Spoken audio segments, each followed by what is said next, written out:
Hey, welcome back to this second video. Thank you for joining me again. I'll just get straight into it. So, my sixth point is no point of comparison. What I mean by that is that when we find ourselves in a difficult situation, our brain goes back into our catalogue of memories and it finds stuff that is similar so that it can figure out how to deal with this current situation. So for most people watching this video, I'd imagine that you have all dealt with something difficult in your life, whether something personal or you've lived through something like 9/11 or financial crisis or something like that. But your brain will have some evidence to show that hard things, difficult things happen and that there is an end point and things do change and get better. For many of our children, this is going to be their first experience of something quite big, and that can be scary because they have no point of comparison.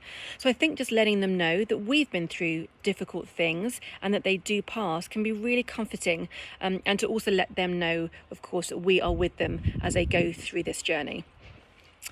Number 7 is uncertainty. Uncertainty, my kids are asking me so much, when is this going to end? And you know, we're all asking that question as well as adults. And the honest answer is, we don't know. And I say that to them, as I'm sure you're saying to your kids too, which can feel sort of weird because they're looking for a different answer. They're looking for a date to pin their hopes on. And we can't give that right now.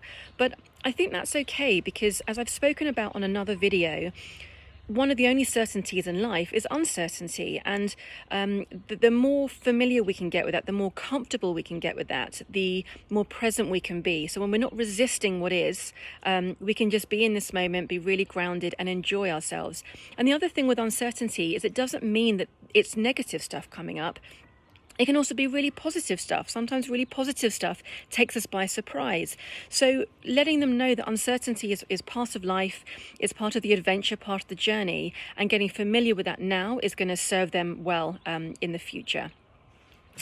Number 8 is choice. I think that we all feel that our choices are much more limited than they usually are, for understandable reasons. But if we're feeling that way, then our children are probably feeling it even more, because at least we are still making household decisions, or decisions for them.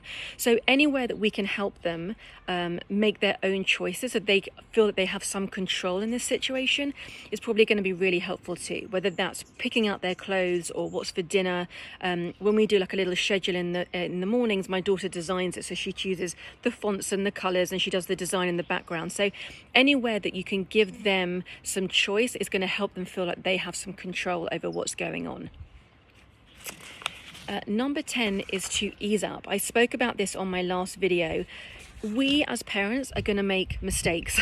We're going to say the wrong thing, or it's going to feel like there's no right or wrong, but it's going to feel like we must have said the wrong thing or responded in the wrong way.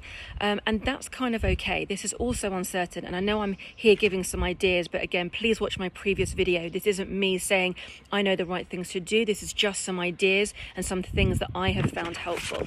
But I think it's so important that we go easy on ourselves and that we go easy on our kids, because they are also going to make mistakes. They're also going to overreact. They're also feeling claustrophobic, and anything that we're feeling, they're probably feeling that too. So just to go easy on them and to go easy on ourselves is going to be a much more comfortable situation for us all to be in. And finally, number 10 is self-care. This brings me back to my first point, really, about putting our oxygen mask on first.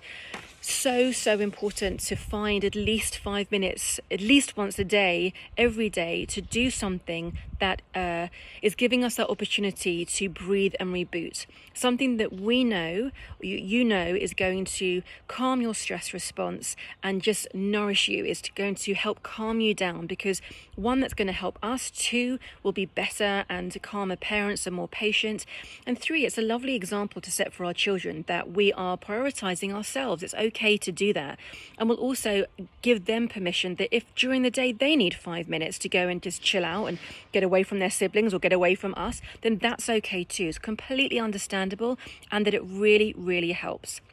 So that brings me to the end of my 10 points. I hope you have found them helpful. If you think other parents, caregivers may benefit, please feel free to share these videos. I would really appreciate your support. Thank you so much and have a great day. Bye.